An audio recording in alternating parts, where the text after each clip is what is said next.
I think I've already said that the PlayStation is my favorite console of all time. And, truth be told, my PlayStation collection was the crown jewel of my games collection in total.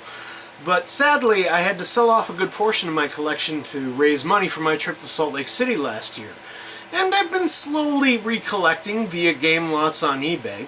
And this means that there is a good selection of games that I own that I've only played for 5 minutes or less, and there's some that I haven't played at all.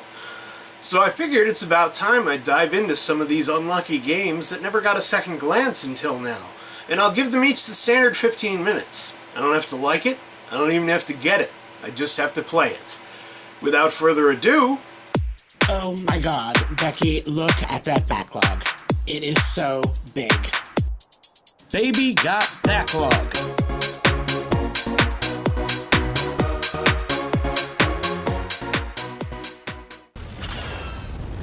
.007, Tomorrow Never Dies. I've never played any of the Bond games on anything other than the N64 and the PlayStation 2, which is my extremely long-winded way of saying I never played the PlayStation 1 Bond games, but after playing this, I don't feel like I missed much.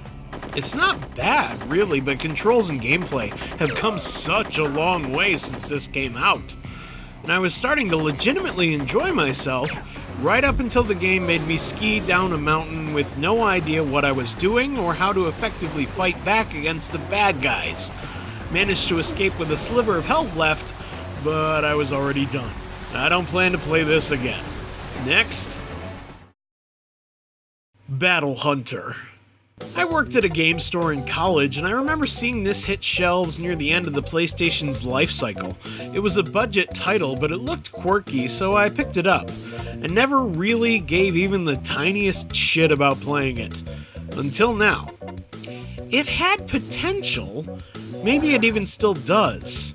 You create your character and are pushed out into the dungeons to go adventuring, Bard's Tale style, and I was expecting some RPG battle and loot action, but from that point, the whole point of Battle Hunter seems to be racing to collect boxes before the other AI players do. I played for several minutes without fighting anything, and when I did find a creature to defeat, winning earned me absolutely nothing. There's no XP either. You level up by buying new levels, with currency earned from selling the items you found in the boxes. When I learned this, I was like, well, what the fuck is the point of leveling strength or defense then, when the fastest player is always going to be preferable? Maybe I'm missing something, but I don't really care. Next. Blast Chamber. Holy fucking waste of money, Batman. I bought this at a flea market for $3 and I could have really used that money to buy, water? A quarter of a pizza?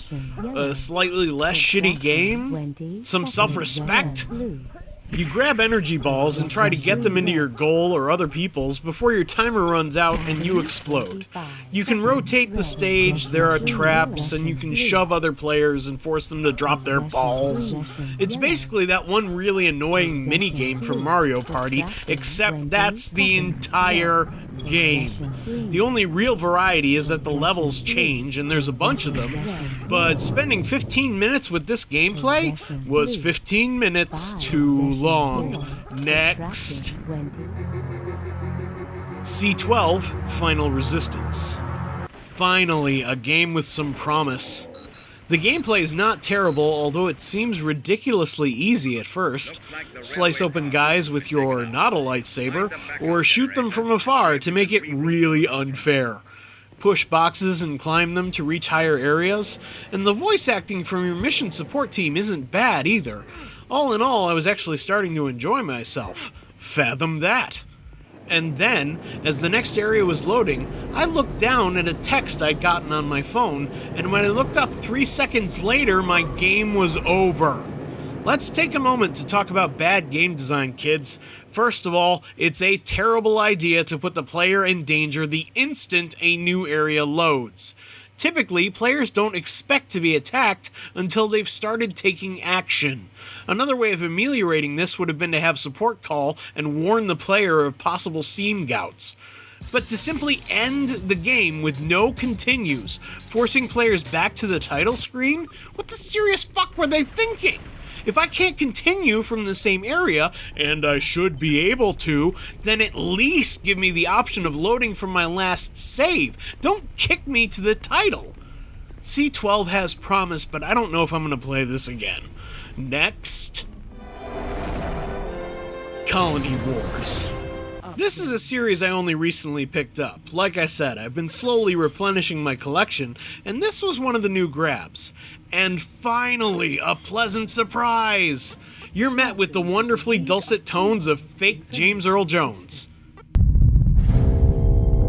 When I was very young, the Earth Empire controlled the skies. The Tsar and his battle fleet saw everything, knew everything, punished everything. Seriously, it's not him, even though it sounds damn near like the real thing. And hey, it's a space combat sim, and a damn fun one. It's not as technical as Wing Commander or X-Wing, it's rather simplified, but that also means it trims the fat, and I can get down to the good stuff, blowing shit up. The game also has branching story paths based on how well you do during missions, but one downside is that you can't save after every mission, only at the beginning of every act. It's light on story. I mean, there is one. Fake James Earl Jones is all too happy to tell you about the father, whoever the hell that is, but I couldn't bring myself to care, honestly. Still, really good game here, glad I picked it up. Next.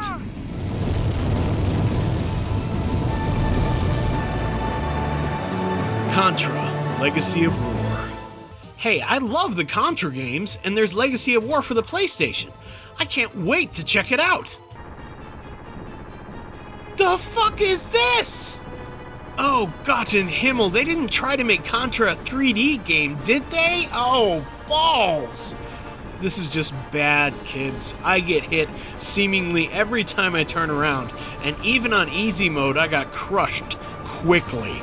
Aiming is a nightmare half the time. On those rare occasions when I can actually tell how high an enemy or power-up is off the ground, I just have to hope that they'll get hit somewhere in the arc of my jump. Or get the homing laser and never let the fuck go. Except the game forces you to lose all your weapons between levels, because that makes sense. To dumb people on all the drugs. This game blows, and a tiny part of my childhood is now dead, Konami. That's on you. Next. Covert Ops Nuclear Dawn. I don't know what I was expecting here, but I certainly wasn't expecting Resident Evil meets Metal Gear Solid by way of Under Siege 2. Which is actually a great analogy for this game. It's about 2/3 awesome and 1/3 shitty. And Erica Eleniak doesn't jump out of a cake naked. But hey, if you can get around the awkward tank controls and the tremendously silly way your character gets around while crouching,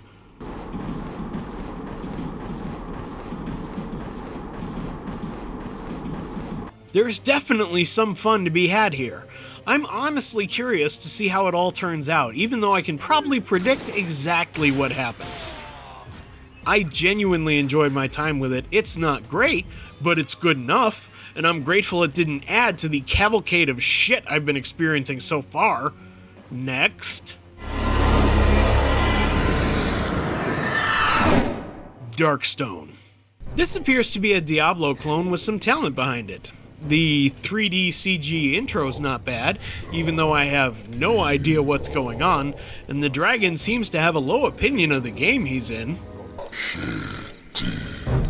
But it's not shitty. Pick your character, give them a name, roll into town, and watch your game crash. This gameplay, it's breathtaking. Fucking genius. I had to turn to emulation to get it working. Looks like my used copy was all scratched up. If only GameStop's return policy was 7 years. Emulating it causes a few glitches, like killing the loading meters, but it works.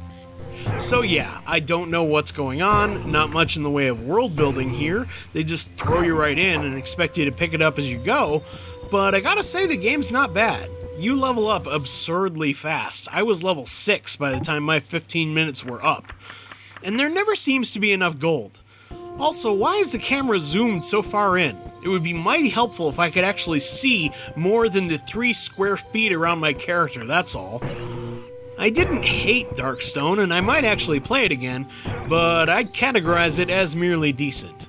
But the music is a highlight. You can even drop a gold piece to hear a weirdly modern song about dragons.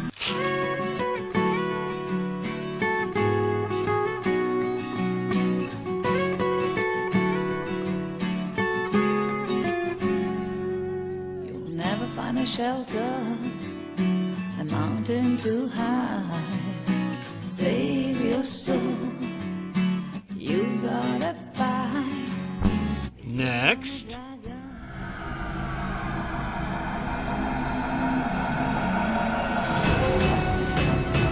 Disruptor.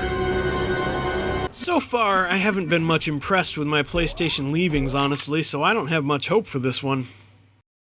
And now, the President of United Earth. In 4 short years, we will enter the 23rd century. Holy shit, there's FMV! And it looks like it was shot on a phone. Better yet, it's an FPS in the style of Doom. And it's pretty good! I'm having fun! The levels can be radically different from each other, the enemies too, the weapons are pretty unique, and there are secrets and hidden goodies, and so far every level is begun with an FMV briefing! Holy shit! See, Disruptor is exactly why I make these Baby Got Backlog videos, because every once in a while, I'm going to stumble upon an absolute gem of a game. I may have to wade through a lake of shit to find it, but it's worth it to find games like these. Catch you next time.